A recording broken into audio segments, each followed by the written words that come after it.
Target के लिए इसमें पोजीशन बनाई जा सकती है। लॉरस लैब्स अभी बढ़िया तरीके से चर्चा में आया था। बहिती साहब का प्रेफर्ड पिक भी नजर आ रहा है, टेक्निकली भी साउंड है, खरीदारी करने का मन इस स्टॉक में। पालविया साहब गुड मॉर्निंग। पालविया साहब कौन सा स्टॉक रडार पे? Good morning Ashish ji, good morning everyone. So real estate space से हमें लगता है डीएलएफ पे यहाँ पे बाय का ट्रेड लिया जा सकता है। कल के सेशन में एक शॉर्ट कवरिंग का मूव देखने को मिला, क्लियर आउट परफॉर्मेंस ऑलरेडी यहाँ पे बना हुआ है स्टॉक में। जिस तरीके से हायर हाई लो फॉर्मेशन यहाँ पे मंथली चार्ट पे प्लेस है, ये दिखाता है कि एक सस्टेन बाइंग ये स्टॉक यहाँ पे डिस्प्ले करते हुए दिख रहा है। हमें लगता है डीएलएफ फ्यूचर पे यहाँ पे लॉन्ग साइड का ट्रेड लिया जा सकता है। अपसाइड के टारगेट यहाँ पे 680 से लेके 690 की तरफ आते हुए दिख सकते हैं। 690 यहाँ पे टारगेट होगा इंट्राडे पॉइंट ऑफ व्यू से। स्टॉप लॉस जो रखना होगा वो करीब होगा 659 के आसपास। ओके चलिए 659 के स्टॉक पता क्या कोई झलक, कोई मोहन यादव साहब का कुछ आवाज था क्या इंदौरियों को, या आपके लिए कुछ सही सरप्राइज है? ये बिल्कुल सरप्राइज है आशीष जी, किसी को भी भनक नहीं थी कि इस तरीके से नाम, नया ही नाम निकल के आएगा। तो सरप्राइज है सबके लिए, सरप्राइज सबके लिए। मैं एक चीज बताऊं वैसे आशीष, मैं रतलाम में रहा हूँ 3 साल। ठीक है, तो क्योंकि और रतलाम से जितने भी दोस्त वगैरह आगे हायर स्टडीज में गए तो वो इंदौर ही गए थे मेनली। एमपी पॉलिटिक्स ना मतलब एक अलग लेवल की होती है, मतलब उसमें जो पॉलिटिक्स में डिस्कशन होती है ना, मुझे याद है मैं बहुत छोटा था, लेकिन जब पापा के साथ जाते थे तो मतलब आई थिंक पोहा और जलेबी वो और छोटे समोसे वो सब वहाँ पे मिलते थे, उसके आसपास ही डिस्कशन होता था। और 90% डिस्कशन पॉलिटिक्स पे होता था और 10% डिस्कशन क्रिकेट पे होता था। बस यही 2 चीजें डिस्कस होती थी और कुछ डिस्कस नहीं होता था। मतलब काफी मतलब इंटरेस्टिंग है। मतलब मेरे ख्याल से अब पता नहीं वही वाला माहौल है या नहीं है वहाँ पर वैसे, लेकिन काफी आज मेरे ख्याल से हर कोई यही चर्चा कर रहा होगा कि कहाँ से एकदम से माहौल तो यही है ना, अभी भी ऐसी माहौल है ना?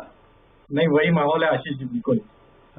तो I am sure Kavita ji तो इंदौर में ही डिस्कशन हुआ होगा। कविता जी आपको बताएंगे अब मामा जी का अगला मामा जी का क्या होगा? कविता जी क्या होगा? आई डोंट नो मामा जी का क्या होगा। इतना मैं जरूर कहूंगी कि पोहा जलेबी के साथ डिस्कशन क्रिकेट का भी होता है पॉलिटिक्स के साथ। बिल्कुल। मेरे इनफैक्ट स्कूल की एक थोड़ी सी छोटी मिनी एलुमनाई मीट इस समय रतलाम में चल रही है। मैं मिस करता हूँ उसको कि मतलब कभी मौका मिले रतलाम जाने का तो मुझे बहुत मजा आता है वैसे। चलिए अरे वाह, गौरांग सर आपको आपकी स्क्रीन पे नजर आएंगे। प्रणाम, सुप्रभात। साहब जरा विप्रो देखिएगा, अच्छे मूव्स। उसके बाद एक मेरे ख्याल से चीफ स्ट्रैटेजी ऑफिसर या कौन थी वो महिला, सीनियर लेवल एग्जिट जो कल हुआ है ना? पालविया साहब कैसा लग रहा है विप्रो?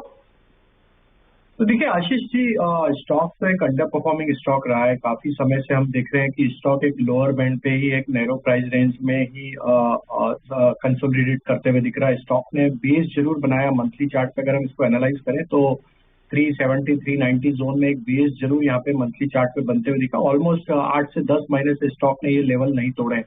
अब यहाँ पे एक रिकवरी का ट्रेड नियर टर्म चार्ट पे बनते हुए दिखा है। यहाँ पे जो इम्पोर्टेंट लेवल है आशीष जी वो है करीब 428 430 के आसपास का। अगर ये लेवल निकलता है तो हमें लगता है कहीं ना कहीं एक बेस कंफर्मेशन होगा और स्टॉक में एक अपमूव यहाँ पे और एक्सटेंड होते हुए दिख सकता है। बट अभी नियर टर्म सेटअप के हिसाब से हमें लगता है अगर किसी का लॉन्ग साइड का ट्रेड है तो 414 ये एक इम्पॉर्टेंट लेवल है। अगर ये लेवल नहीं टूटते तो होल्ड रखें लॉन्ग साइड का ट्रेड। हमें लगता है कि ये स्टॉक में अब कंसोलिडेशन ओवर होते हुए दिख रहा है और 428 के ब्रेकआउट के बाद इसके नेक्स्ट टारगेट 450 की तरफ भी बढ़ते हुए दिख सकता है। ओके, ये है विप्रो। अच्छा सतपुते साहब, एमएनएम का चार्ट रेडी रखना। हर्षदा ने एग्रेसिव कोल मिनिस्ट्री के टारगेट्स आते हुए 2029 2030 की जो पिक्चर प्रेजेंट करी है, आउटपुट रिलेटेड, प्रोडक्शन रिलेटेड। खैर कोल इंडिया गजब का मोमेंटम वैसे ही एंजॉय कर रहा है। क्या व्यू बन रहा है सर? प्राइस वॉल्यूम एक्शन देख के आपकी रणनीति क्या होगी? पालविया साहब जी, तो आशीष जी देखिए एक स्ट्रॉन्ग अप ट्रेंड यहाँ पे बना हुआ है और जिस तरीके से ब्रेकआउट यहाँ पे मंथली चार्ट पे ऑलरेडी यहाँ पे होते हुए दिखे प्रीवियस मंथ में, हमें लगता है ये मोमेंटम फर्दर एक्सटेंड होगा और पोजिशनली अगर इसको होल्ड करते तो 400 की तरफ भी है स्टॉक में। हमें लगता है आगे आने वाले महीनों में मोमेंटम कंटिन्यू होते हुए दिखेगा। तो बाय ऑन डिप्स की ही रणनीति रहेगी। यहाँ पे जब भी मौका मिले तो बाय एंड एक्यूमुलेट करते रहें स्टॉक को। डाउन साइड में इसका जो इम्पोर्टेंट सपोर्ट अब जो बना हुआ है वो करीब है 335 के आसपास। जब तक ये लेवल के ऊपर है पोजिशनली ये स्टॉक में हमें लगता है 400 तक की तेजी कंटिन्यू होते हुए दिखेगी। ओके, अब हो गया मेरे ख्याल से सारी इंपॉर्टेंट चीजें डिस्कस्ड। मुनाफे की तैयारी समेट रहे हैं, 10 तक देंगे अब पहला सौदा में। राजेश पालवे, आप गुड मॉर्निंग, बताइए आपका ट्रेड। हर्षा जी गुड मॉर्निंग। तो देखिए इंश्योरेंस स्टॉक्स में एक अच्छा मोमेंटम यहाँ पे बनते हुए दिखा है। तो हमें लगता है यहाँ पे HDFC लाइफ पे फोकस करना चाहिए। काफी स्मार्ट अपमूव यहाँ पे बनते हुए दिखे ओपनिंग के बाद से। इवन पूरा सेगमेंट में SBI लाइफ पे भी मोमेंटम है, तो HDFC लाइफ यहाँ पे बाय करने की सलाह है। और जिस तरीके से यहाँ पे मोमेंटम आया है हमें लग रहा है ये स्टॉक अब 710 की तरफ बढ़ते हुए दिखेगा। 710 के टारगेट के लिए बाय करने की सलाह है। स्टॉप लॉस जो रखना होगा वो करीब होगा 678 के आसपास। ओके, HDFC लाइफ पर आपको बाय करना है। कविता जी, आपका क्विक सिंगल? या सो क्विक सिंगल होगा इंडिया मार्ट पर। एज ऑफ नाउ 2700 के लेवल्स पर है। आई बिलीव 2745 2758 के लेवल्स के लिए इंडिया मार्ट पर एक बाय ट्रेड इनिशिएट करें। चार्टिकली यहाँ से आगे कितना और एक्शन SBI लाइफ में भी दिख रहा है, क्योंकि HDFC लाइफ आपका एक पिक रहा है 710 के टारगेट के लिए। क्या आपने बाकी यूनिवर्स को भी छाना है और उसमें से निकाला है, या फिर दूसरे भी इक्वली कॉम्पिटेंट है बेहतर रिटर्न्स के लिए? तो देखिए SBI लाइफ पे भी क्लियर आउट परफॉर्मेंस है और आई थिंक ये स्टॉक हमने पहले भी रिकमेंड किया है। और जिस तरीके से मोमेंटम बना है SBI लाइफ में, यहाँ पे भी हमें लग रहा है 1530 1540 की तरफ ये स्टॉक अब बढ़ते हुए दिखेगा। काफी स्ट्रांग बाइंग एक्शन देखने को मिली पिछले कुछ हफ्तों में और ये ब्रेकआउट यहाँ पे क्लियरली दिखा रहा है कि ये मोमेंटम 1530-40 की तरफ बढ़ रहा है। तो यहाँ पे भी बाय करने की सलाह 1475 1475 के स्टॉप लॉस से बाय किया जा सकता है SBI लाइफ भी। और बाकी स्टॉक्स में भी आज मोमेंटम बना है। ICICI प्रू भी देखे तो वो भी एक करेक्शन के बाद अब यहाँ पे रिकवरी दिखा रहा है। तो मुझे लगता है कि पूरा लाइफ इंश्योरेंस स्पेस में एक वापस से रिन्यूड बाइंग इंटरेस्ट यहाँ पे लौटते हुए दिखा और ये पूरा सेगमेंट हमें लगता है कुछ दिनों तक कंटिन्यू रहेगा तेजी। अच्छा, 2 स्टॉक्स पे मैं बात करूंगा। शिवांगी, अगर आप जी का चार्ट देख सकें, जी एंटरटेनमेंट का जो आज बैन से बाहर आया, और गावा सर आप अगर सन टीवी का चार्ट देख सकें, क्योंकि आज दोनों स्टॉक्स में एक अच्छा मोमेंटम है। तो शिवांगी, पहले आपको डे हाई पे दिखाई देगा और मेटल्स तो काफी पॉकेट्स हैं, इंडिविजुअल पॉकेट्स हैं जहां पर अच्छी बाइंग इस समय आपको दिख रही है। Life insurance for example HDFC life के बाद अब ICICI प्रू ने भी चलना शुरू किया है। राजेश पालवे जी, आपने HDFC लाइफ पर व्यू दिया था, ICICI प्रू पर कोई कॉल होगा क्या यहाँ पर? तो अनुज जी देखिए, एक स्टॉक करेक्शन के बाद यहाँ पे भी एक रिकवरी का ट्रेड बन रहा है। स्टॉक में अगर हम देखें वीकली चार्ट पे तो स्टॉक ने एक अपने इम्पोर्टेंट सपोर्ट एरिया जो कि 535 के आसपास थे उसको होल्ड आउट किया और अब ये रिकवरी हमें लग रहा है कि 555 की तरफ बढ़ते हुए दिख सकती है। वो एक इम्पोर्टेंट लेवल रहेगा हायर साइड पे। अगर वो क्रॉस होता है तो यहाँ पे शॉर्ट कवरिंग प्ले आउट होते हुए दिख सकती है, जो कि स्टॉक को 570 की तरफ भी लेके जा सकती है। तो अभी 535 के स्टॉप लॉस से पोजीशन होल्ड की जा सकती है।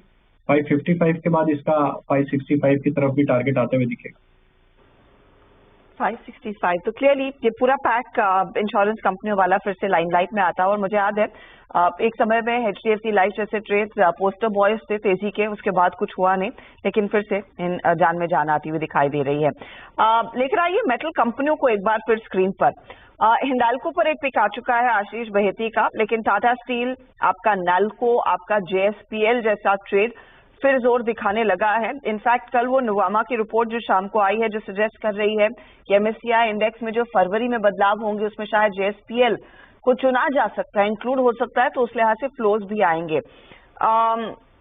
कविता जी, इन मेटल्स में सोलंकी जुड़ेंगे, तो शुरुआत करते हैं। पालवे जी बताइए, आपका सस्ता ऑप्शन ट्रेड।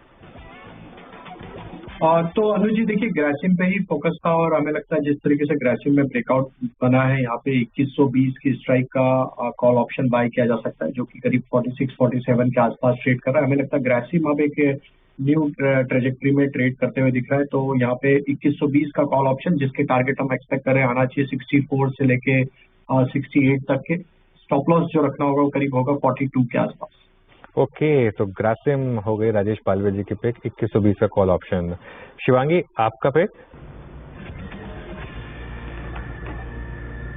जी बिल्कुल, मैं जानना चाहूंगी आईटी स्पेस में डिक्सन के साथ हम देख रहे हैं कि स्टॉक में एक काफी अच्छा पोलन फ्लैग पैटर्न फॉर्मेशन का ब्रेकआउट के बाद फॉलो अप बाइंग अच्छी तरह से देखने को मिल रही है।